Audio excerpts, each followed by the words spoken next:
So, as per usual, I just recorded for a half an hour and then realized that my phone was straight up and down, and that's for social media.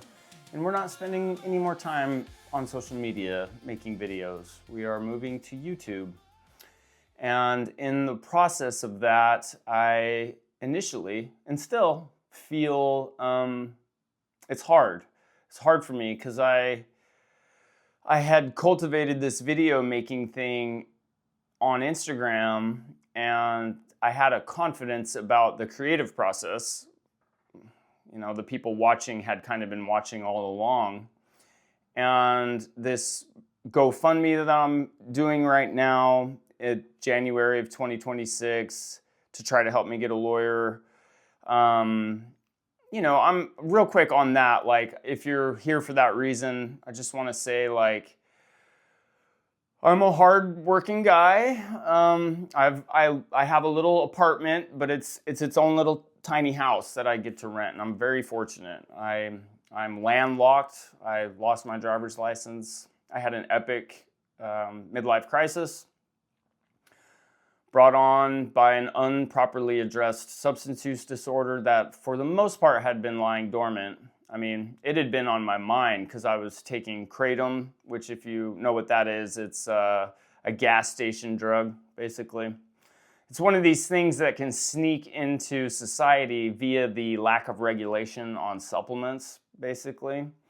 And I had been placating my addiction. I used to be a heroin addict, OxyContin. You know, in the 2000s, I got addicted to opiates along with half the country. And I took it as far as it could go. I moved to Oregon in 2012, started a new life, did pretty good.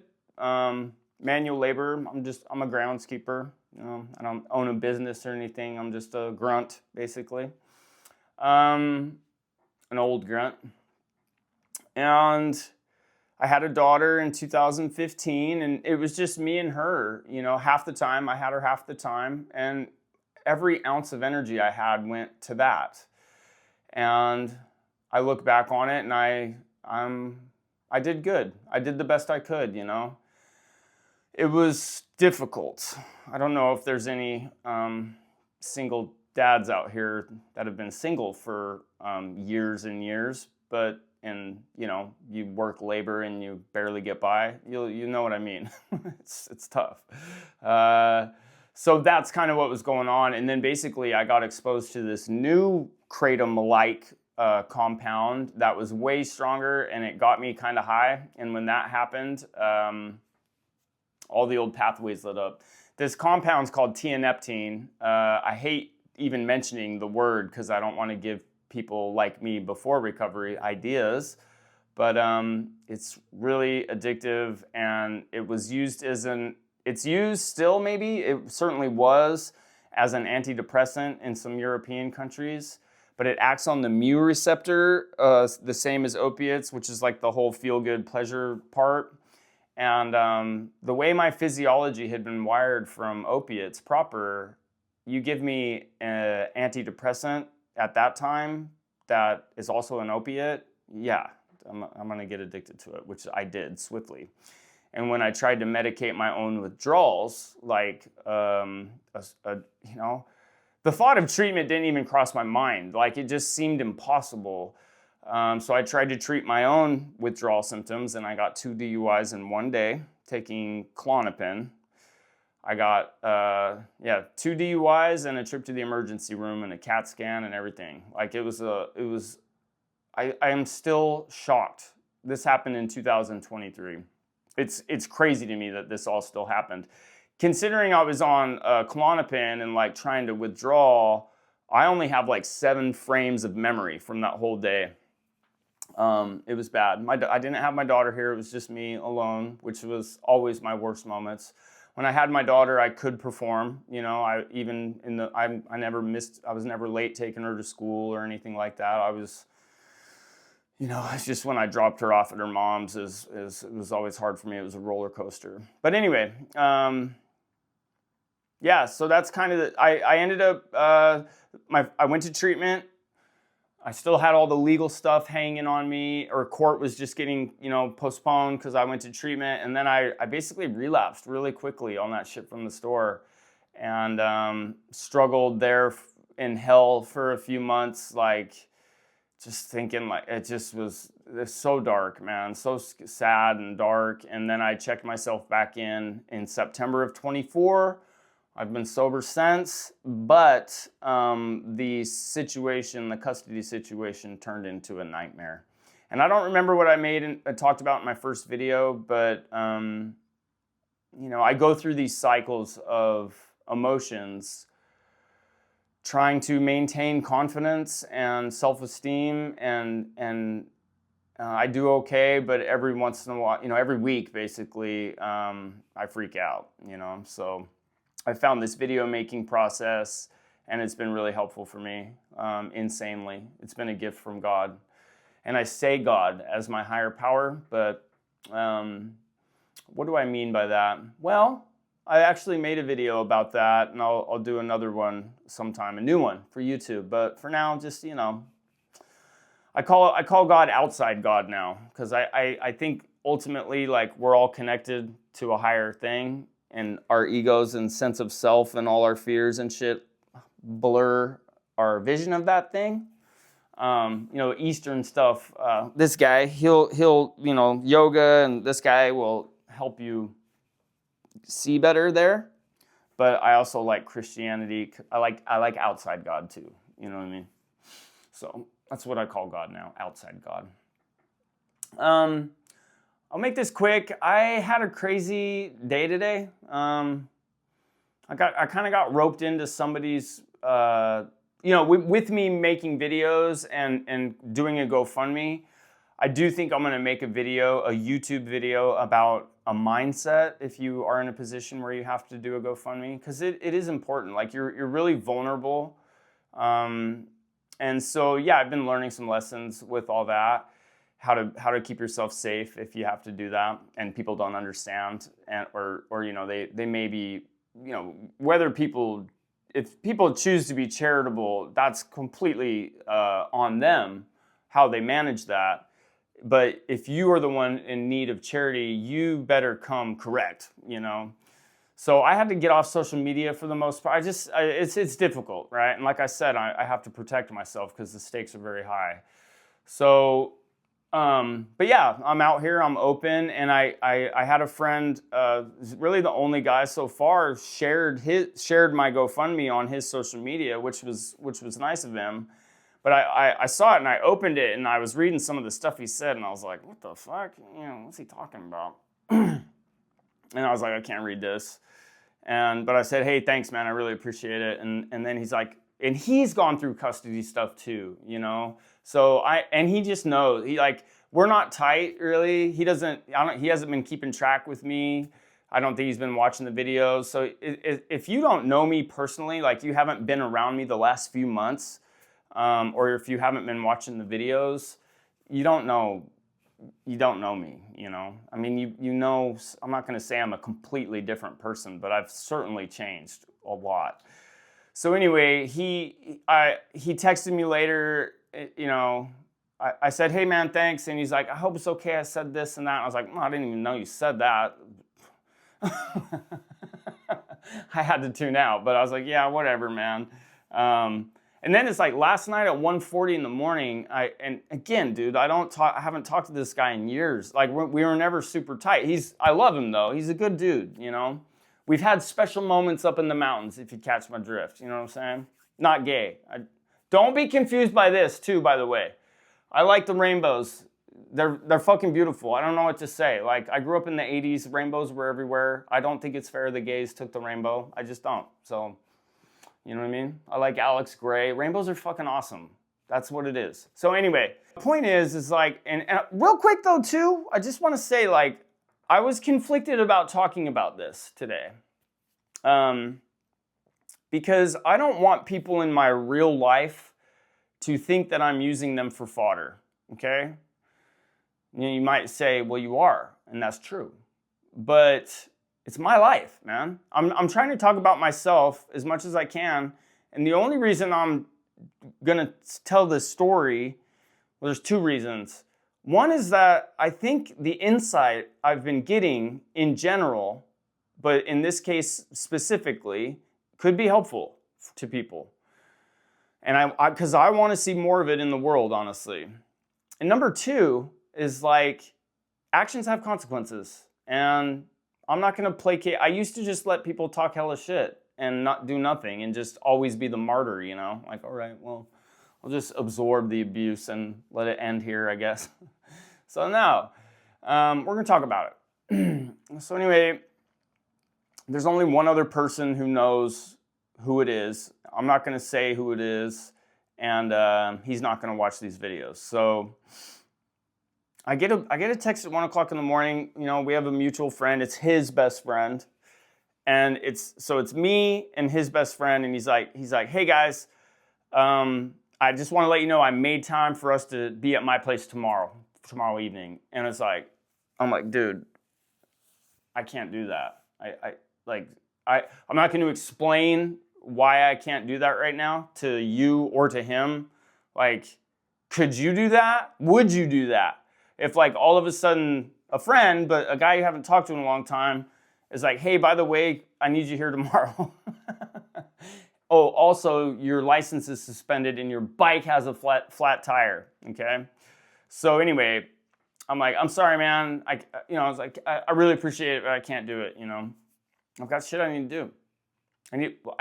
It's not just things that I need to do, like appointments I need to be to. Like, I want to be home with my cats. I want to make a video. I want to go to the gym. There's so many things that I want to be putting in place in my life, and my insecurities are about me not doing those things. So like every day is another chance. Like, all right, dude, well, you know, you can do this, you know. So I'm like, I'm in the middle of my own shit right now. I'm trying to handle my life. I can't just willy-nilly just spring on by it. So anyway, I'm like, thanks, man. I appreciate it. Actually, hold on a second. So I tell him, thank you. I can't do that. I appreciate it. And his friend responds, and I didn't even see this at first. His friend goes, dude, what are you doing up at 1:40 in the morning? Today's Monday, by the way. So this would be Sunday at 1:40 in the morning. And he goes, oh man, it was so crazy with my girlfriend last night. We're going to get her into therapy. So then quickly he says, all right, well, how about homie comes and picks you up and brings you over? And I was like, I appreciate it, dude. I can't. I'm sorry. I just can't right now. And then it's like, I'm working, by the way. I do manual. I'm a groundskeeper. I'm moving rocks and mud and shit. I'm trying, my boss, who's one of my best friends, like, I need to get my head on work. Like, I'm already slipping, dude. Like, I've already almost caused forest fire. Like, I'm not like this normally. And he's very patient, and I know he understands, but it's like, I fucking hate myself when I do bad at work. It just tears me up. That's my whole identity, honestly. Like, I know when I'm at work and I'm doing good, I'm a good man. Like, for real.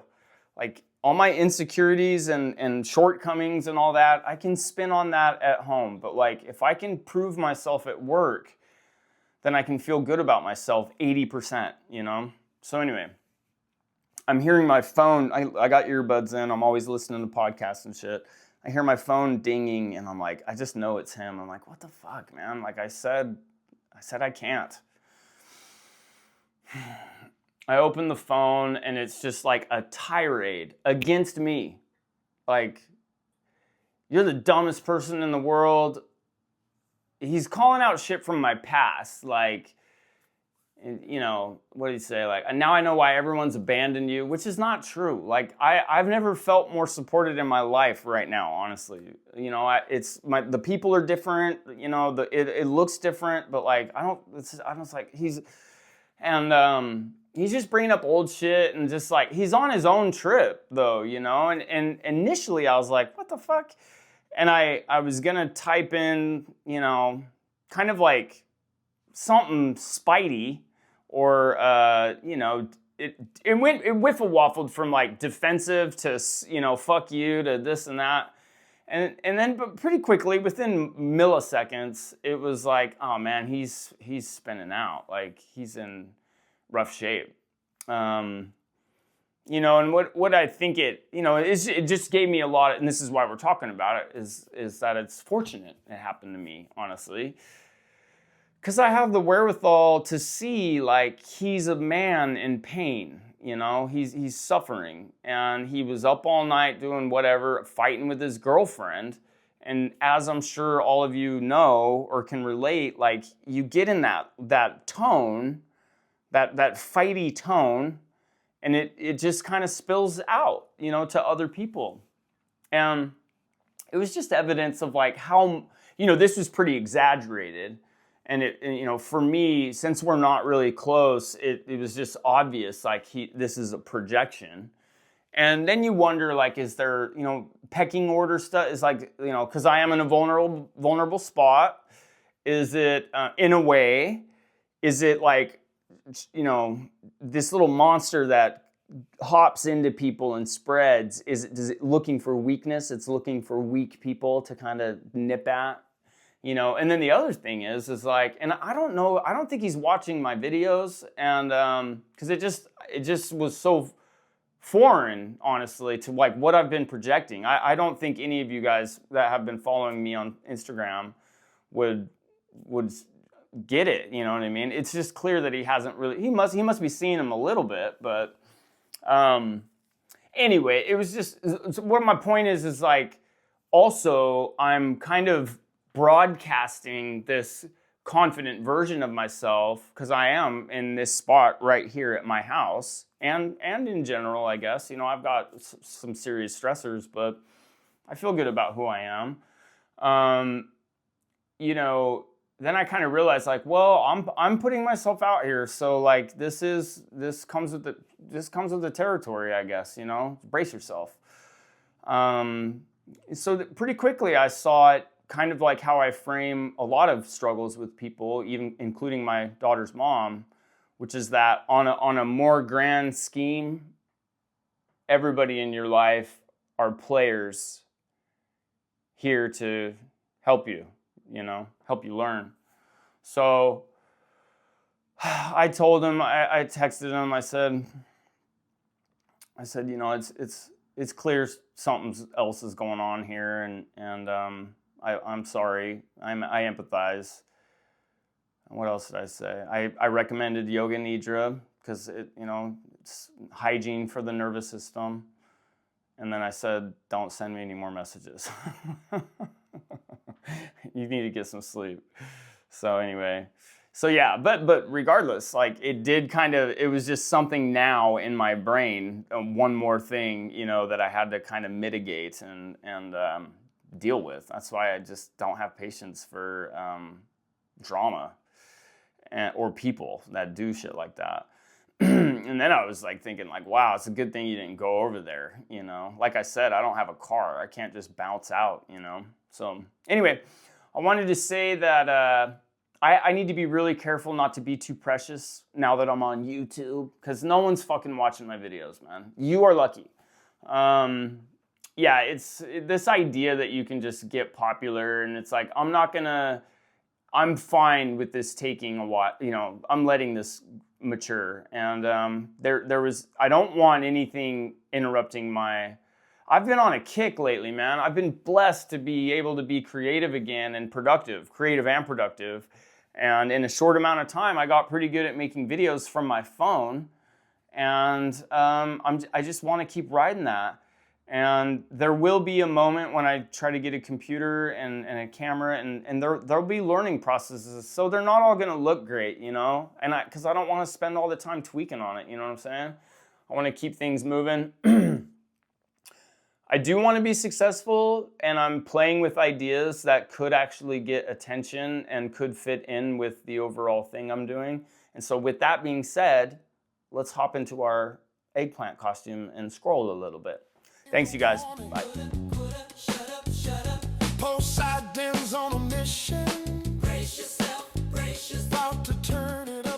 Jesus Christ, everyone is so far up their own ass.